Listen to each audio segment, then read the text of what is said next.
Hello everybody, my name is Michael Harkey. I am the Programming Coordinator here at Infotex. Welcome and thank you for joining us today. The FFIEC recently issued a new appendix, Appendix E, to its IT Examination Handbook to address mobile financial services, which cover a wide variety of services from banking institutions smartphone applications to third-party payment systems such as Apple Pay. Infotex is in the process of reviewing this guidance and will release an article soon. You can see all of our articles at blog.infotex.com. This is the sixth stop of our IT governance tour. Our next free webinar, Building Your SIEM, is on June 16th at 9 a.m. EST. And on to our main event. Many of you already know Dan as the moderator of the Fall Information Security Conference for the Indiana Bankers Association. He runs our company, Infotex, which is a managed security services firm as well as an IT audit firm. He has 13 letters after his name, and they're all about information security. He's the awareness guru from Indiana, and his spreadsheets are legendary. I have no doubt they will roam these lands well after he is gone. Dan?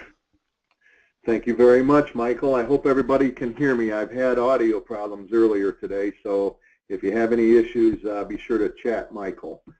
Once again, if you have not been to my webinars, this is part of a series, and we're really building off of the last webinar that I conducted. But for those of you who are wondering who this kitty cat is, this is Marge. Marge is the cat that belongs to our NOC manager, Chad Smith, and we've kind of taken using Marge to represent the Cybersecurity Assessment Tool because I get tired of saying that over and over again, even though I love hearing the sound of my voice. And then meanwhile, this webinar is called CAT-NIP, drilling down on the incident response statements from the Cybersecurity Assessment Tool. And so, Mike, you still with us? Yes, sir. Do you know what NIP stands for in CAT-NIP?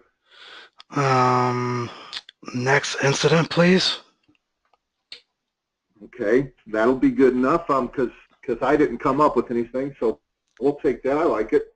Next incident, please. Kind of sounds like, we're prepared to fail, which is actually kind of what we're talking about when we're talking about incident response. I love it. I'm Lee Wetherington, one of my favorite cybersecurity type speakers. Kind of introduced that phrase, at least to me, at the Indiana Bankers Association's Cybersecurity Conference last fall. And so I kind of like your coming up with next incident, please. It kind of exudes that we're confident in our incident response plan. It exudes that it's not a matter of if, it's a matter of when. And so the team is like, hey, next incident, please, we're ready. So it still kind of sounds weird and eerie, though.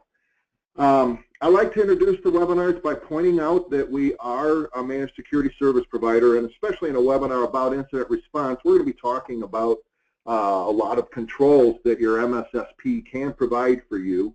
And so I just like to bring this slide up just to kind of remind everybody that, other MSSPs will probably have a little bit different take on some of the issues, but I think they will agree with us on most of what we say in general. And then also, we are also an audit firm, and so I decided to kind of throw this slide in there because, I've always noticed the big accounting firms, they'll have a page in their audits, this page is blank, or this page left blank on purpose, or whatever. So I just felt this would help exude that we are also an audit firm beyond the fact that we're a managed security service provider. And yes, we are really strange in our humor here at Infotex, and so we're going to try to use that humor to keep you interested as we talk about incident response and its relationship to the Cybersecurity Assessment Tool. We've developed our own flavor of the tool that is really meant to help you with the analysis and interpretation phase of the 5-step process that the FFIEC wants us to go through. But this section here really is kind of a condensation of the last webinar that we provided, which had this agenda.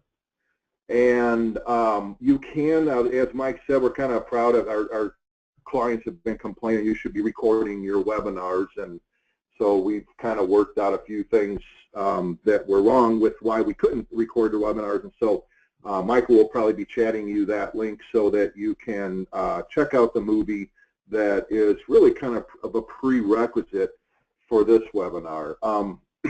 Of course, the Cybersecurity Assessment Tool has brought to our collective mindset some iconography that I like to bring up just to kind of summarize the whole tool. Sorry about going one slide extra there, but we're really looking at cyber risk, inherent risk across 5 different domains, and our board of directors hopefully won't be surprised because we'll help them understand that when we say we're at least in minimal risk, that means in comparison to Bank of America, who's probably at most inherent risk. And so, we don't want our board to think that anything's changed from an inherent risk. We're just describing that risk.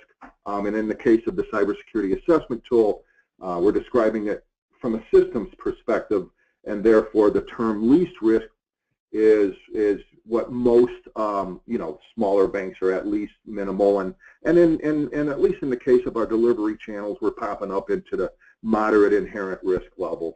And then, of course, once we've identified what our inherent risk is, we want to determine what our maturity level is across 5 domains. There's actually 494 statements that we get to take a look at and answer, et cetera, et cetera. And so the FFIEC was very clear about, what they wanted us to do. They laid out this 5-step process.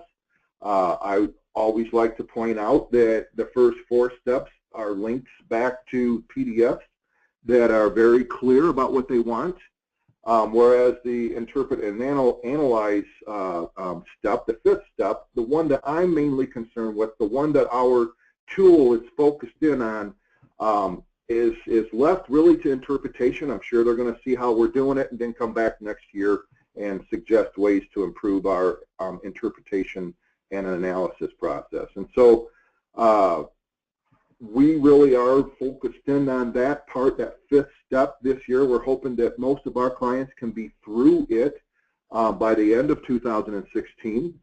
And we're really suggesting that it be used to justify what your minimum required maturity levels were if you use that language when you established your risk appetite, which is something that you should have been completed with if you've been through step 3 by now. And then we also feel that you should risk rank where you're not at that minimum required maturity level. Now, most smaller community-based banks are going to establish baseline as their minimum required maturity level. And so really what it's all about is reporting to the board where we're not at baseline and then developing a plan as to how we're going to get to baseline. And we were thinking that you could implement that plan in 2017. However, the OCC has suggested that anybody that they're examining this year, moving forward, if they are not at baseline, they will be getting an MRA. Oh, Mike, do we have a question from the audience or something? No, Dan, not yet. Oh, you know what? We have a question from one of our cartoon characters, Bill 2K. He wants to know how are we going to track all this? Very good question, Bill, and I certainly don't want to discourage you from asking questions, but I'm getting to that. That's that tool we're talking about, the CAT mate, by the way, and we'll be getting to that. But the other part of that maturity analysis and interpretation process that needs to occur is that we need to really, and this really needs to happen both on an annual basis when you do your cybersecurity assessment, but also in real time. And again, it relates back to that risk appetite statement. And basically what we're wanting to do is and the flip side of this is that what we really want to do is we want to justify our minimum required, maturity level.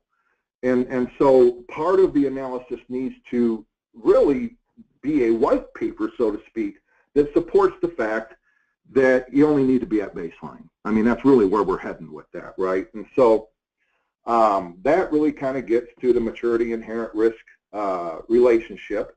And so what I'm basically saying is that if you pop up above minimal risk, then you might need to be at an evolving level of maturity. And the good news is for most of my clients where we are popping above minimal risk is in those delivery channels. In other words, if you're using internet banking, if you're using mobile banking, if you have ATMs, you could be in the moderate or higher level of inherent risk, which would then require a higher level of maturity. The good news is that you're outsourcing internet banking, you're outsourcing mobile banking, your ATMs are in a sense outsourced, and therefore hopefully, you can say that the controls are being provided by the companies that you're outsourcing to.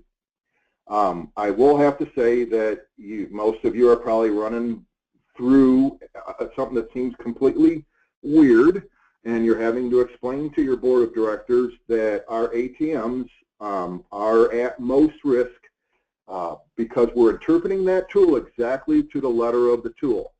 And it's basically establishing that if we're not outsourcing cash reloads, then we're at most risk.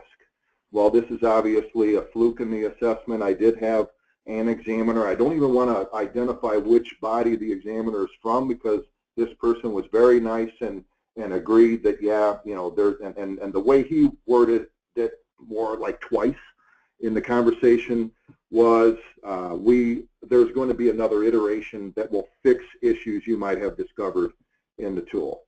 And so if you're, I have a single location bank that has an ATM that's through the wall. They have cameras pointed at where they're reloading the cash, and they have to describe their inherent risk as most, and then they're asterisking that in their board report and saying that we're going to treat ATMs as if they represent minimal risk. I wouldn't say least because the statement for least is you don't have ATMs, but certainly you don't have the same amount of risk that Bank of America or Chase has.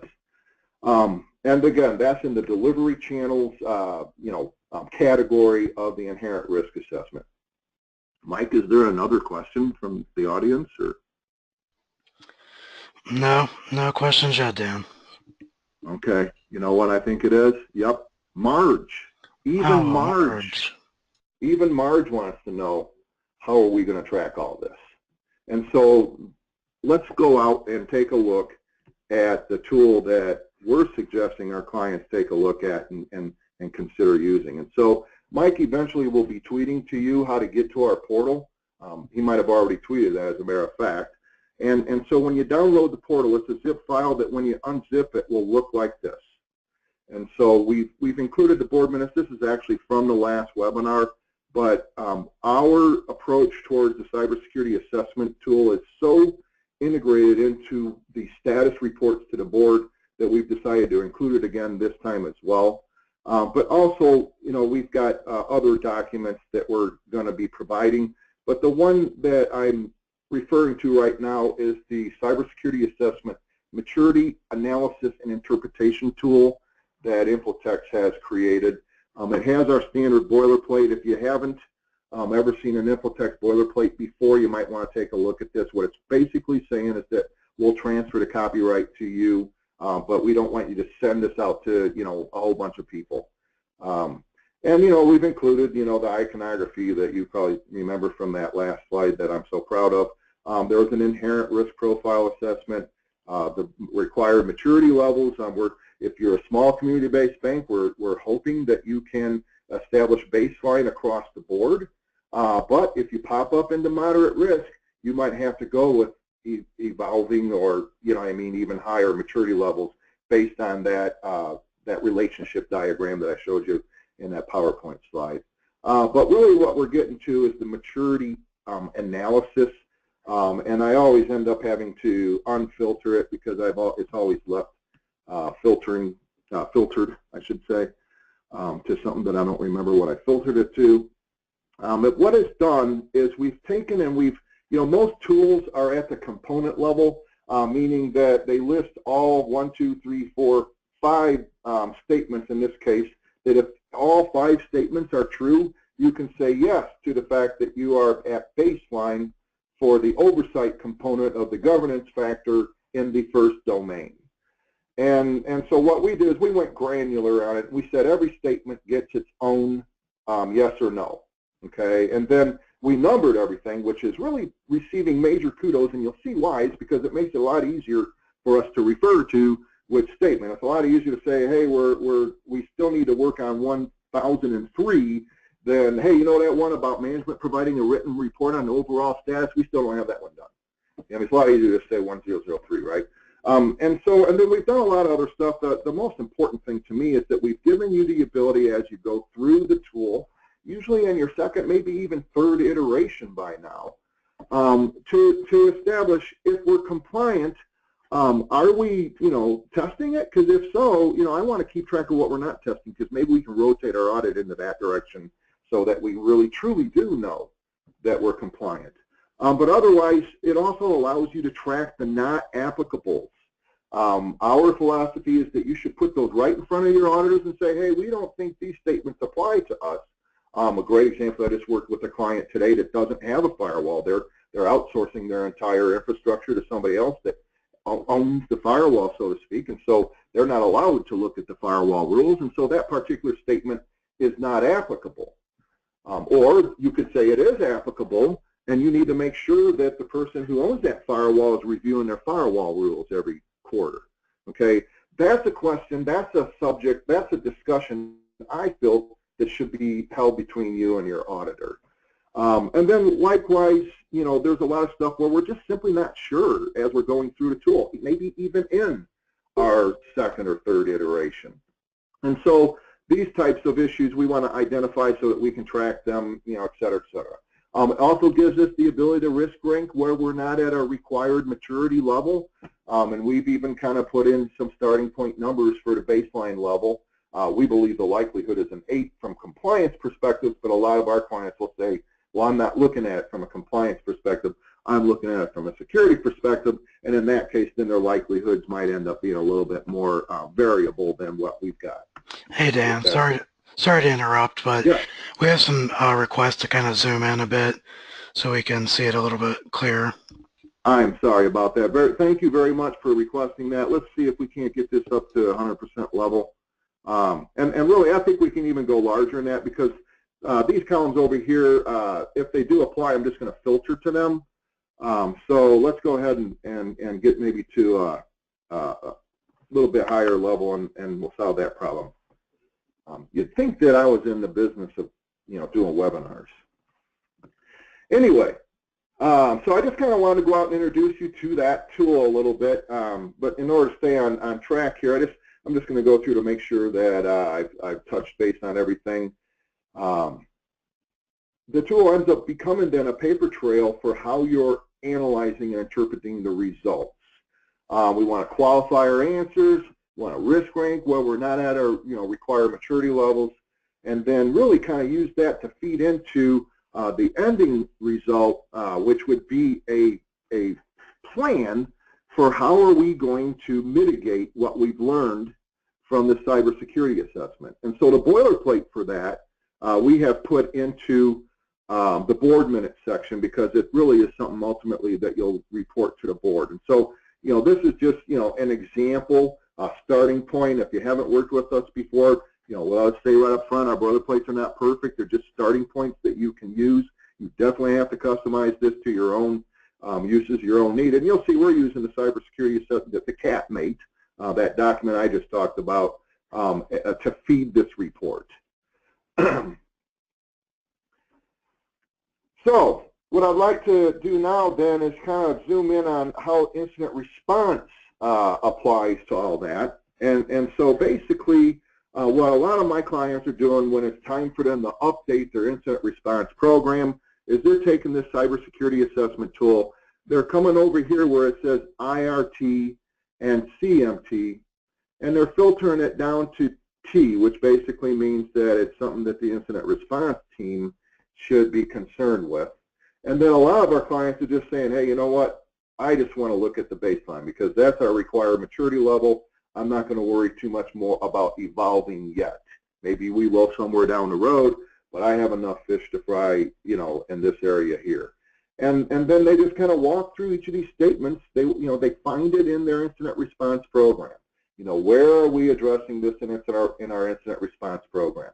Hopefully, if you're engaged with an MSSP, you can have a dialogue with that MSSP in terms of, you know, anywhere where you might not be at baseline, where MSSPs typically cover the types of statements that you might have. Now, of course, you've already gone through, hopefully by this point, and identified where you are at baseline, where you're not sure, you know, I mean, this, I guess if you're here, you're testing this or whatever, and so then you can just whittle it down to just the areas where you're not at baseline, which would be, you know, the blanks, right?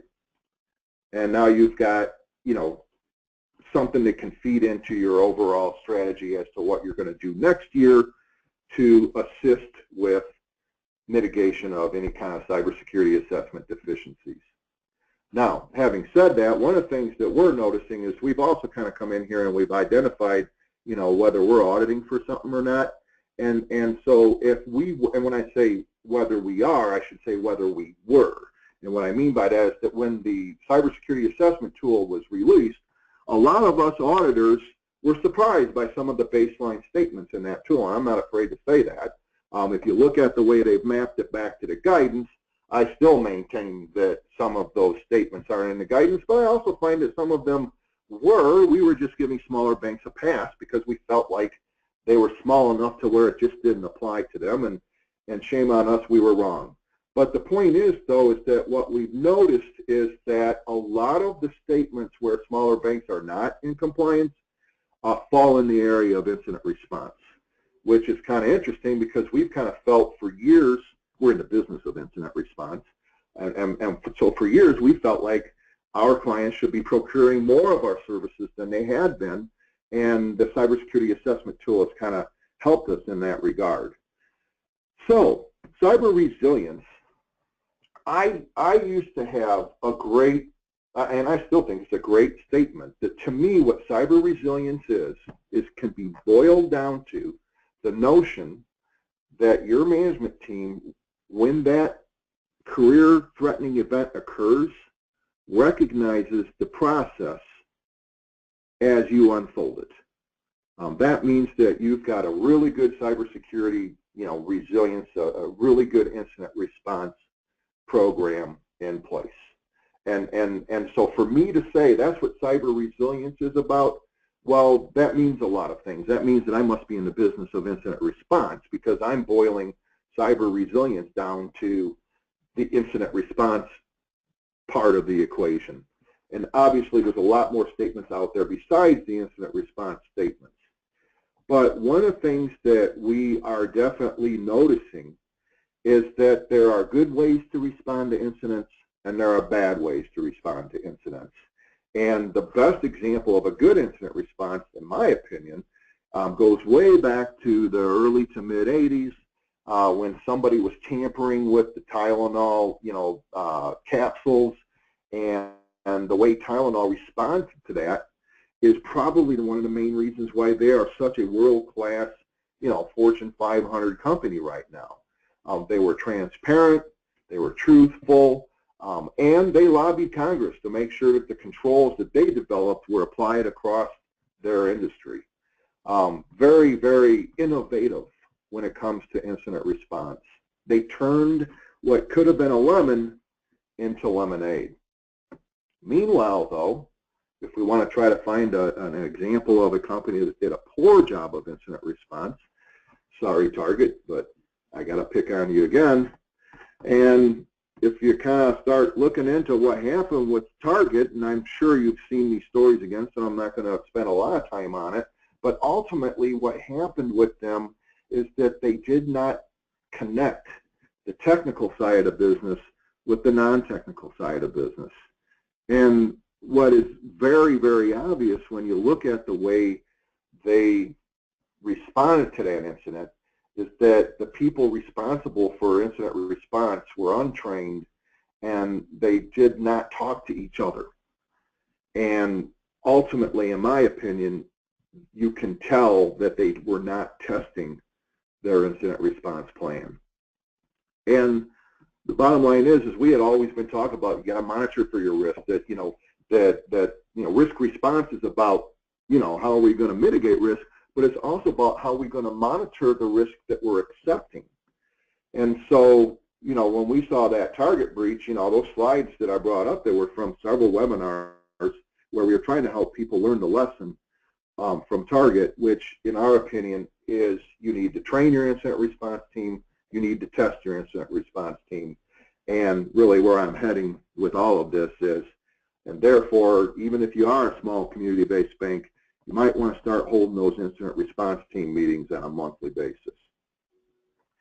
So, before we start talking about incident response testing, which is what I kind of promised to everybody in the last webinar we would talk about, I do need to back up a little bit and talk to you a little bit about our policies and procedure boilerplates and what we're offering to you on our portal. And by the way, this is free. I know that sometimes some people will be thinking, oh, this free webinar is just to get us out to the portal so we can spend money on their their boilerplate, but that's not the case here. All this you can just download. We want to make sure you have the right tools in place. Now, if you're a larger bank, you probably won't use this, but it might be interesting for you to see anyway how we were able to take and to boil an incident response program down to a one-page policy.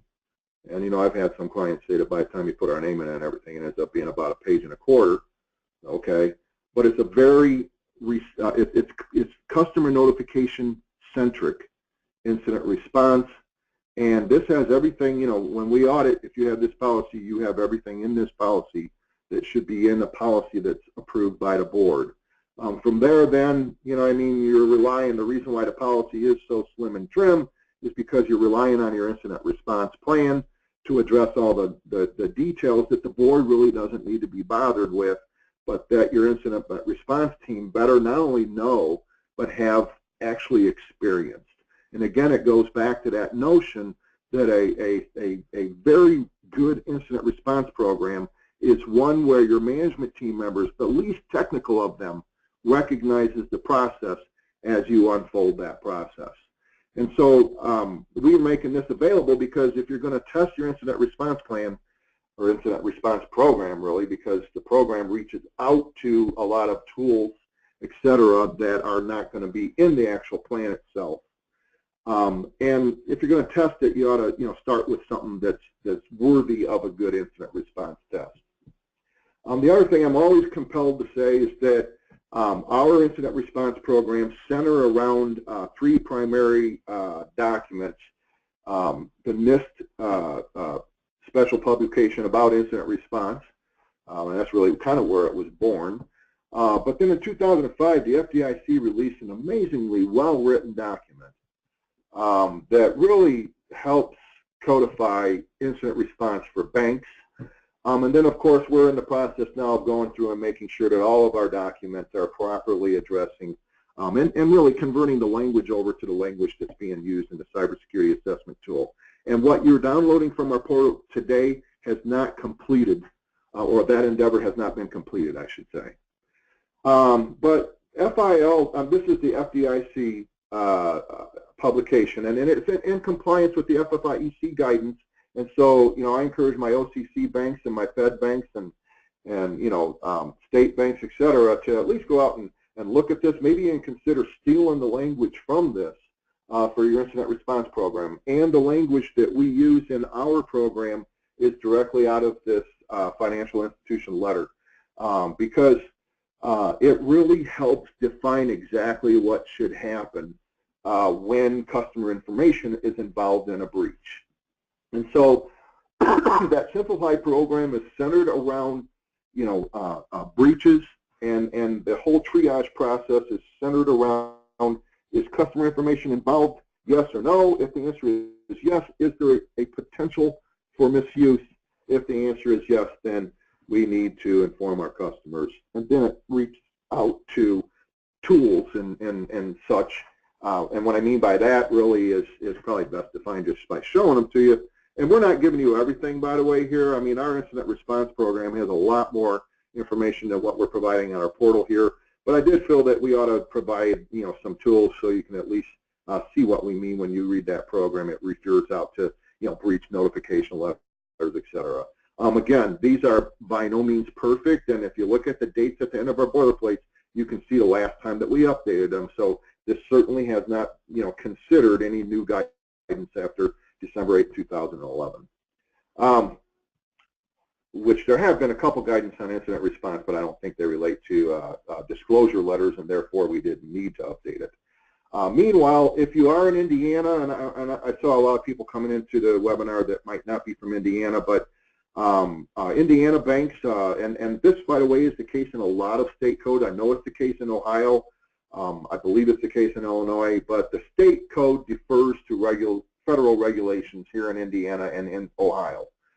Meaning that you don't have to comply with Indiana law, and that's a good thing, but you want to make sure your policy says that you're going to comply with whichever regulation you choose to be your framework for incident response. And then finally, the other thing that's very, very important to know is the reason why we like the federal regulations over the state regulations is because of this language right here at the end, which is basically, that if-then statement, if there's customer information involved, then is there potential for misuse? If yes, then at the conclusion of a reasonable investigation, you're determining that the misuse has occurred or is reasonably possible that it will be occur, then you need to notify your customers. And the reason why I feel this is important is probably best illustrated just by bringing the in on a bank. They've since they're no longer a bank. They got bought out by a bigger bank. But anyway, this was many years ago. It was after 2005, though, and so, the guidance was already there. But they had a situation where an employee kind of made a mistake, fessed up, oops, I sent this spreadsheet to 10 customers, because I chose the wrong mailing list or whatever. And they called me because I was, right at the beginning of engaging with them, and they wanted me involved in the meeting where their lawyer was insisting that Indiana law requires them to notify their customers. But they hadn't done their investigation. And really, at the end of the day, a couple of years looking back, the ISO there agreed that, yeah, because when we all learned that, hey, the guidance, we really wouldn't have had to notify the customers, and the ISO agreed that they would have been able to reach out to all 10 of those customers. There were 10 very good customers, and they probably could have got all 10 of them to promise that they wouldn't, that they have deleted, they didn't look at, they wouldn't do anything, maybe sign some forms or whatever. And maybe they would not have had to, tell all of their customers about that one mistake.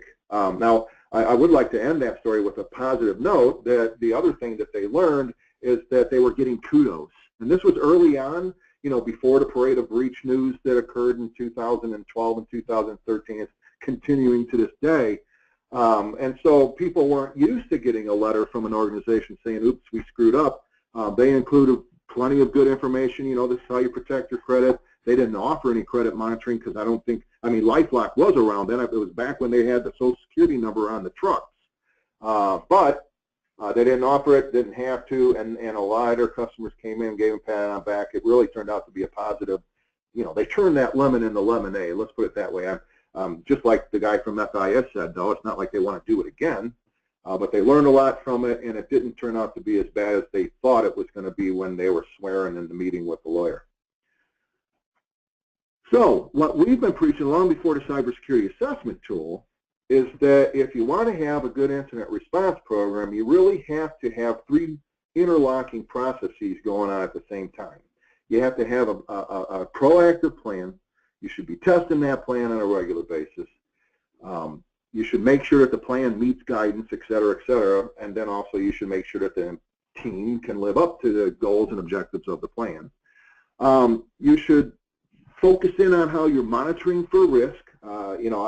I'm a big believer that you shouldn't just focus in on network monitoring. IPS is great, but without IDS and ELM, it's kind of meaningless. And then without your non-technical people keeping their eyes and ears open, it really is a false sense of security, quite frankly. And so the monitoring process is very, very important, which really kind of results in we need to train the team. And by training the team, what we mean is that ultimately we need to test them on how well they're enforcing the plan. So you can see how that's kind of a chicken and an egg type thing there, which is usually the case in any kind of business process. But when it comes to training the team, you know, you might have missed your opportunity now, but you know, when I first start working with incident response teams, if you're starting one from scratch, usually people are showing up saying, why do I need to be on this team? And so that's when we can kind of help them understand what their roles and their responsibilities are. You know, marketing person, we need you here in case we need to talk to the press. You might not be the one that talks to the press, but we need to help you. We need your help in preparing the collateral and just kind of letting us know what we may or may not be doing and how it's impacting on the reputation of the, you know, the bank. And then likewise, human resources person, you know, if we catch somebody going to bombs.com, I don't think you want our IT person talking to that person. It might be better for you to. And then meanwhile, hey, can you keep your eyes and ears open for people that are forwarding emails or whatever, you know what I mean, where we're not enforcing our policies and procedures. And then we need to train our team on the incident response policy. Do they understand the incident classifications? Do they realize that we can start off classifying it as a disclosure incident, but then lower that classification to a security incident once we realize there's no potential for misuse? Do they realize that classifications can change? You know, do they know what is a notification incident? I call it a disclosure incident earlier. I think that language is interchangeable.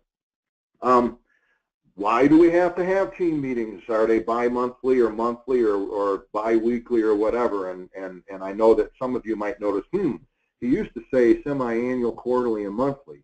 I'm finding that the work that an incident response team needs to perform in order to do a good job probably is going to require you to have monthly team meetings. Hey, Dan. Yes. I have a question I'd like to interrupt with. We have a good question here. Do you define a breach as information leaving the organization, or would you include things like ransomware in which no customer information has left the bank, but malware did get downloaded by an employee and the bank is reasonably confident that no customer information left the bank? Okay. First of all, Mike, kudos to that person that asked that question. It's a great question. I'm kind of trying to get through a lot of material here quick, but let me just say that when you download this, you'll see how the incident is defined. It's defined at the policy level, and what we're basically doing is we're saying that if it's ransomware, it's an incident, okay? But if there's no potential for misuse, i.e. the data hasn't left the bank, then it's not a disclosure incident. And so, you know, with each methodology, by the way, there's pros and cons. What we're trying to do with this simplified incident response program for smaller community-based banks is to help them determine how much of the incident response team do we need to bring into this on an emergency basis. If it's ransomware and we've confirmed, by the way, confirming that data is not leaving the organization is something that, you know, your MSSP can help you with, by the way. But once we've confirmed that, we can downgrade it from a disclosure incident to a security incident, still work on it, still contain it, you know, hopefully not pay that ransom, you know what I mean, get the data, backed up, the backed up data back on the system and figure out how that virus got on there and follow through on it, et cetera. But it doesn't rise to the level of having to bring in the board and everybody that's involved whenever we want to send a letter to a whole bunch of customers saying, hey, somebody screwed up. Okay, so I hope that answers the question. I'm looking at the time here and worrying that some of you might be getting used to the fact that you're either going to have to miss the last part of this webinar or hang out a little bit past 3 o'clock. The response tools, I showed them to you. They'll be on the portal. Some of them we haven't included. For an example, we consider our decision trees to be, highly proprietary, and so while we're proud of them, you'll see that, we've put them out here. They're not going to be on the portal. But later in my presentation, I'm hoping I can get time to at least show you that you ought to go through some kind of a process with your incident response team on both technical and non-technical incident types, and just kind of do an if-then. Hey, if a physical breach attempt happens, who's looking for that? What's our immediate reaction? Who should we notify? What's our follow-up supposed to be, et cetera, et cetera. When we get to that part of the slide now, I won't have to, go out there. And then finally, we have the opportunity now. I that decided, you know what, we better bring in our incident response team. And fortunately, with the Cybersecurity Assessment Tool, you know, they were able to filter to just what the incident response team needed to go over. But they decided, hey, why should we answer these questions? Let the incident response team answer these questions because they'll learn in the process. Okay, and so I thought that was a pretty good decision by that team. I already showed you the very common issues. One of the very common issues you'll run into if you are not engaged with a managed security service provider is the whole set of statements surrounding monitoring network traffic and monitoring your event logs. Interestingly, one of the balance issues with the Cybersecurity Assessment Tool is that they established the fact that you need to review your logs and review your logs after an incident as a baseline statement. But lo and behold, consolidating your logs, which for smaller organizations they've established, smaller organizations should consolidate logs before they review them.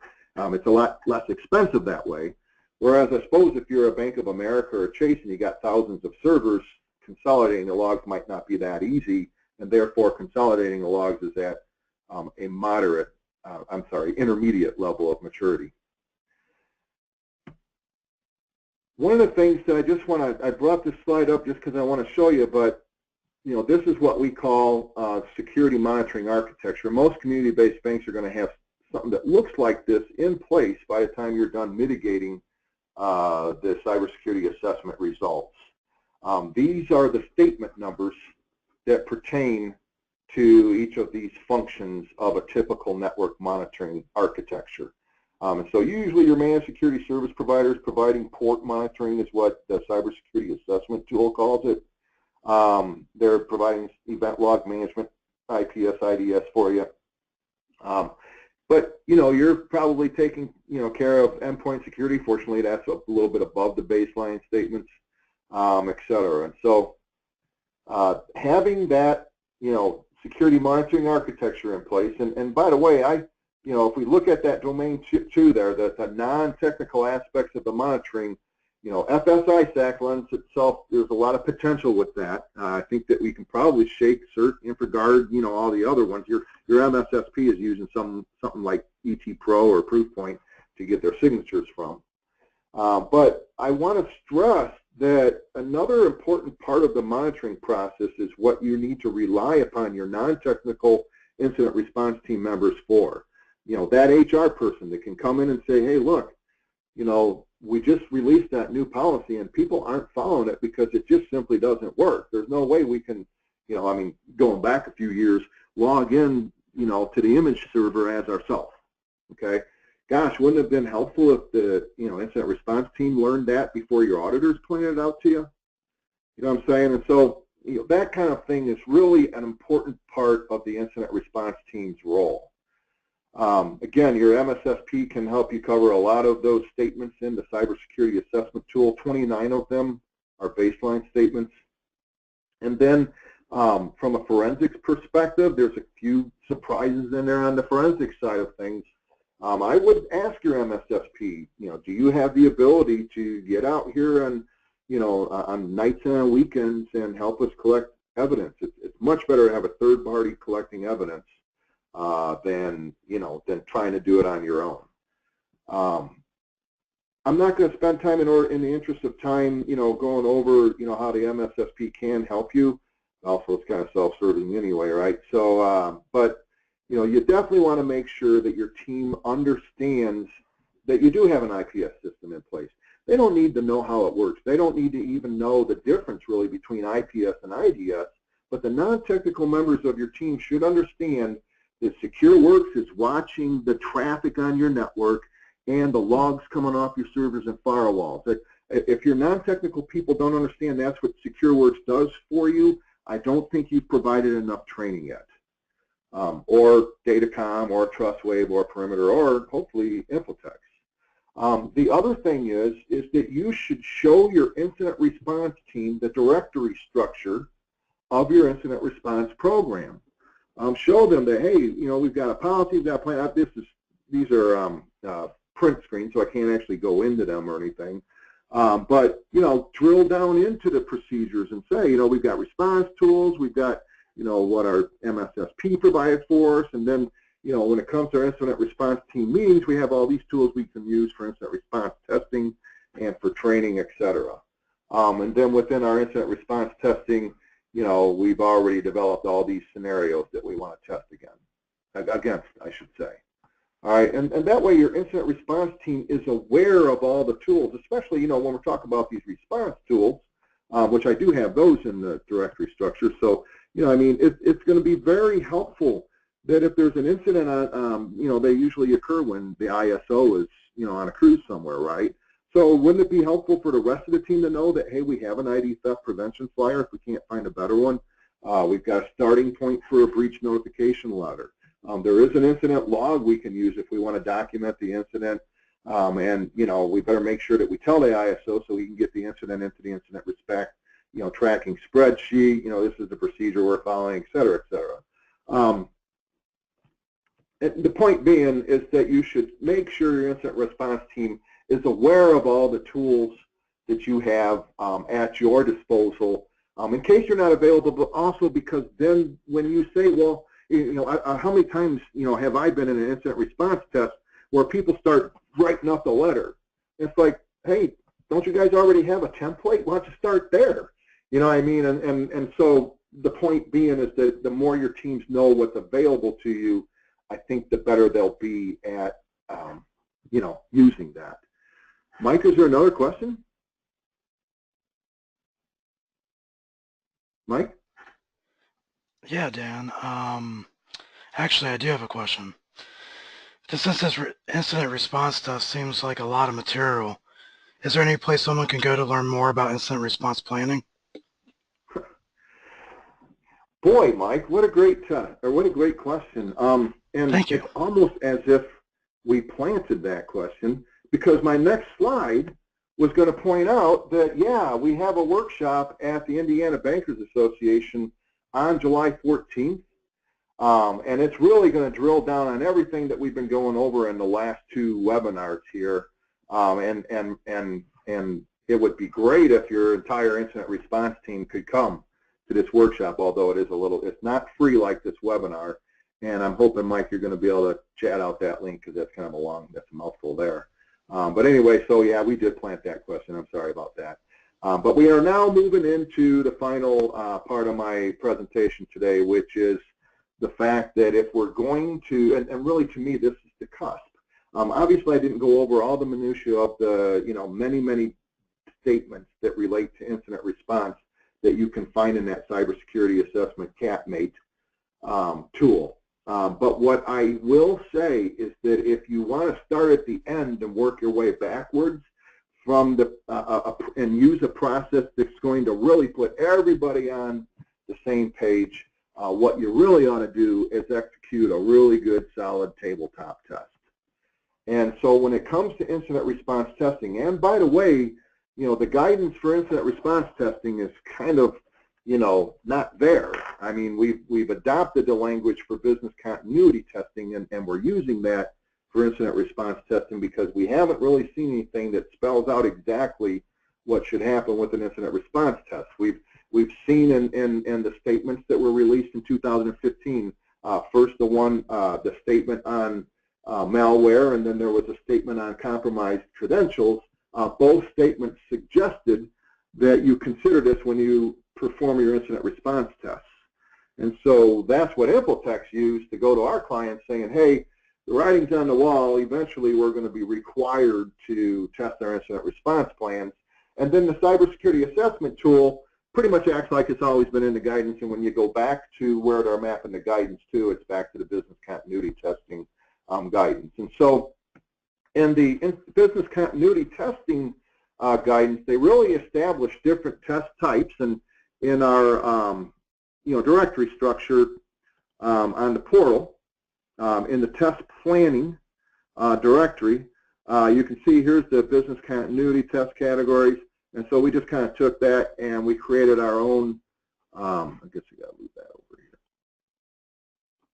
here, version of that, which is very similar to what you're seeing on my slide. And these are basically just the different types of tests that we think you should consider in an incident response plan. You're welcome to pull this, and actually this language might be verbatim what's in that incident response program. But one of the things that I would like to say is that if your team is meeting monthly, it's amazing how easy it is to just start getting credit for monthly MALOX tests. Because negative things, back to that person's question, Mike, anything negative that occurs with technology and or information should be considered to be an incident in the purest sense of the word. And so very rarely does a bank go more than a month without some negative incident occurring. And so the monthly incident response teams are becoming a very good opportunity for us to continually train our team on, hey, this happened, this is the way we responded to it. Should we improve upon that response? Did we do it right? Should we improve upon it? And document that in your incident response tracking log. Next thing you know, when your auditors come in and start talking to you about the Cybersecurity Assessment Tool, when they get to Domain 5, which, by the way, is all about incident response and resiliency and business continuity, et cetera, your auditors will just be, amazed at how well prepared your incident response team is. Okay, I'm probably stretching that a little bit. But the two primary tests that we feel you should get started on an annual basis is A, every time you update your incident response plan, pull your incident response team together and walk them through that plan. Yes, it's fair to highlight what's changed so they don't have to reread the whole thing. As an auditor, I'm going to be okay with that as long as they know what's changed. And as long as they've been walked through that plan, they're familiar with the layout of the plan on an annual basis.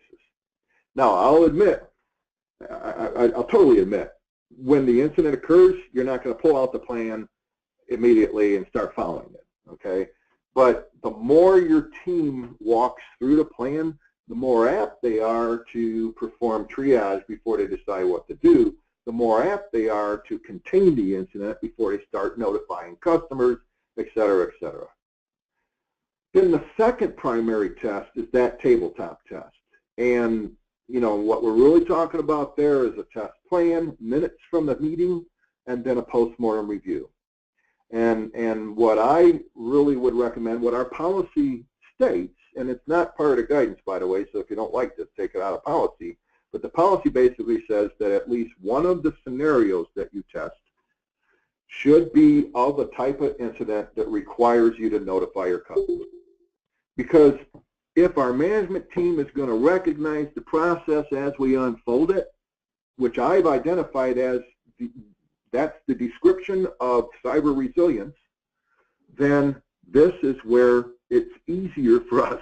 If they're recognizing the process as you unfold it because they've been through a whole bunch of security incidents, well, then we've misunderstood Dan here in this webinar, right? It should be because you unfolded that process during your tabletop test. Now, there's other tests called for in the business continuity guidance. A functional test, that's where in business continuity, we unplug the system and watch to make sure it fails over the way we expect it to fail over. We actually had a client want us to commit a DDoS attack against them in a functional test manner. And it wasn't until we insisted that it had to be done Sunday morning at like 2 in the morning that they finally realized maybe it's not a good idea to do functional incident response tests. I haven't heard anybody, require it. I have seen a couple banks really get into their penetration testing, and you can convert penetration tests into functional incident response tests if you work with your auditors on that. And so talk to them about that. But for the most part, especially if your incident response team is meeting monthly, you can still get MALOX credit, is what I call it, from real live incidents. So you did get that malware, and thank goodness it was only on that one workstation. And yes, it encrypted that workstation, but big deal. We restored the image, and the next day, that baby was up and running, and our bank didn't miss a beat. Well, that's, if you hold a post-mortem the next time your incident response team meets, and if you meet monthly, we'll all remember it. Well, now you can use that incident to train your team. What if it encrypted our whole network? What would we have done? Would we have paid the ransom? Because I was at the conference, just last week where they said never paid a ransom, you'll regret it. You know what I mean? And hold that discussion with your incident response team now, and not when that malware sneaks through and makes it past your IPS IDS provider. Incident response tests. Well, I guess I already said that, but I guess really where I'm going with that is kind of segue into this. If it's going to be a test to an auditor, that means you have 3 documents. That means you have a test plan, you have minutes of the test, and you have a post-mortem review. I will say that I'm okay. I would prefer these not be done at the same time, but I am okay. I do have several clients that'll be like, well, we did our post-mortem review the same day as the test because that way it's refreshing our mind. Okay, I'm okay with that. I prefer it be, the next meeting. But what I don't like is seeing that you approve the test plan the same day as the test. That didn't give your team enough time to, kind of get ready. And so what I usually see actually is a 4-step process. The first step being the walkthrough, and then you can do the test plan the same day you do the walkthrough, and then you come back the next month and you do the minutes of the test. You actually conduct the test, and then you do your post-mortem review. You can't skip the post-mortem reviews. You don't get Maalox credit, by the way, if you don't do a post-mortem review. But boy, especially in incident response, business continuity, no offense to my business continuity friends, but that all goes without saying. To me, business continuity is just common sense. Incident response is sometimes counterintuitive. Notifying your customers will turn that lemon to lemonade. If you don't notify your customers, you could be in big trouble. That's counterintuitive. We want your management team to know what it's like to say, yeah, we're going to have to notify our customers before you have to notify your customers. And so anyway, the point is that the post-mortem reviews are very, very important. I have a lot of clients that will call them post-incident reviews. They don't like the word mortem. I'm okay with that. As an auditor, I should say, I'm okay with you doing whatever you want to do, but if I was your auditor, I don't care what you call it. I just want to make sure that it gets done. And so on the portal, we haven't given you a lot. We haven't given you everything, but we did give you just enough to get you started in the test planning directory. Again, there's the test categories for you there. There's the training day handout, it's what it's called, but it can be leveraged into your test plan because it reiterates the test plan. I'm looking at the time and realizing that I might be able to finish on time if I stop drilling down too much in here, but it does give you what you need to be able to create those 3 documents. And then likewise, we also gave you a couple different scenarios that you can use, so you get, because the program will refer out to scenarios, and so you can get an idea as to what a data leak scenario looks like, what a CATO scenario looks like. Again, all that's on the portal. It's all free. And so this kind of brings me to my last section, which I really am going to kind of go through real quick, which is your incident response team. If you ask me, you should be meeting monthly. And the reason why is because look at all the stuff that pertains to incident response. And I feel like if you turn your meeting into a working meeting, I feel like you're going to do a better job. You actually will spend less time managing technology risk in a more effective multidisciplinary manner than if you were to try to take the Lone Ranger approach and then describe what you think you did once a quarter in a quarterly meeting where everybody's wondering why they're there. Okay, and so that's my pitch for the monthly meeting. This is where you'll be able to download the portal documents. And I think I'm ready to turn control of our meeting back over to our moderator, Michael Harkey. Thank you very much, and you have a great day. Thank you, everybody. Thanks, Mike. When you view an InfoText webinar or movie, you do so with 4 caveats. First, you're agreeing to the terms posted at the web page listed on this slide. Second, our lawyers want you to know that what InfoText presents is often time-dated or about new trends, regulations, or guidance, and therefore we cannot provide this material with any warranty whatsoever. Thirdly, material provided with Infotech's webinars and movies is copyrighted. You keep the copyright to material customized to your organization, but Infotech reserves the right to use the material in other engagements and boilerplates. See our transfer of copyright agreement at the webpage listed in this slide.